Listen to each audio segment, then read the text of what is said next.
ওয়াকাফা চতুর্দিকে ঘুরে ঘুরে আলহামদুলিল্লাহ ওয়াকাফা ওয়া সালামুন আলা ইবাদিয়াল্লাযিনা ইসতাফা আম্মা বা'দ ফাআউযু বিল্লাহি মিনাশ শাইতানির রাজীম বিসমিল্লাহির রাহমানির রাহিম ওয়াল আসর ইন্নাল ইনসানা লাফী খুসর ইল্লাল্লাযীনা আমানু ওয়া আমিলুস সালিহাত ওয়া তাওয়াসাউ বিল হক ওয়া তাওয়াসাউ বিস সাবর।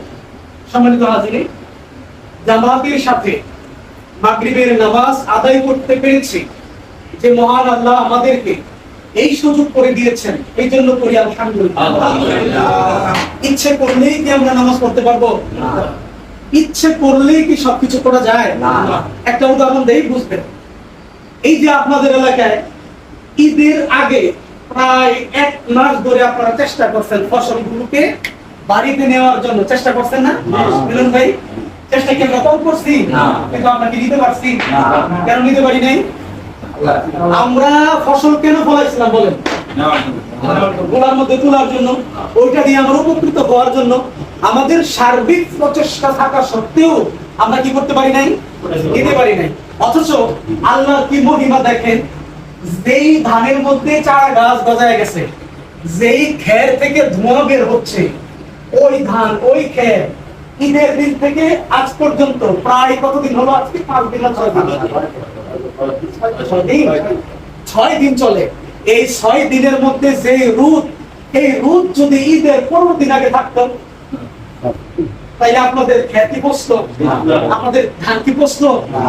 তাহলে সমস্ত ক্ষমতা কার? আমরা চাইলেই কি একটা কিছু করতে পারবো?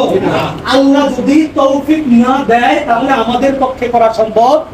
আপনাদের অনেক বন্ধু বান্ধব দেখবেন কোনো কাম নাই, অযথা আজাইরা গল্প করতেছে, অযথা টেলিভিশন দেখতেছে, এমনি বৈশা চাষটলের মধ্যে গল্প করতেছে, এরপরে রাস্তার মধ্যে বৈশা লুডু খেলতেছে, দেখছেন না?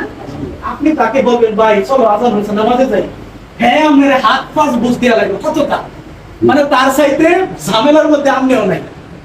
কথা বুঝছেন? সে মসজিদে যেতে না, এটা পিছনে অনেক যুক্তি খাড়া করবে। আসলে মূলত সে কেন যাইতে পারবে না জানেন? আল্লাহ রাব্বুল আলামিন তাকে নামাজের জন্য এখনো পর্যন্ত পছন্দ করেন। যদি পছন্দ করত, হাঁটতে পারে না, কোমর ব্যথা, হাঁটু ব্যথা, এরকম মানুষ মসজিদে আছে না? ও যায় কেমনে? ওর জন্য তো সার আছে, ইচ্ছে করলে সে বাড়িতে বসে নামাজ পড়তে পারবে। কিন্তু সে কষ্ট করে হলে কোথায় যায়? মসজিদে যায়। কেন যায়? আল্লাহ তাকে নামাজ পড়ার জন্য সিলেক্ট করছে। সুতরাং এই যে আমরা মসজিদে এসে নামাজ পড়ছি, এটা কি আমাদের ইচ্ছা না আল্লাহর ইচ্ছা?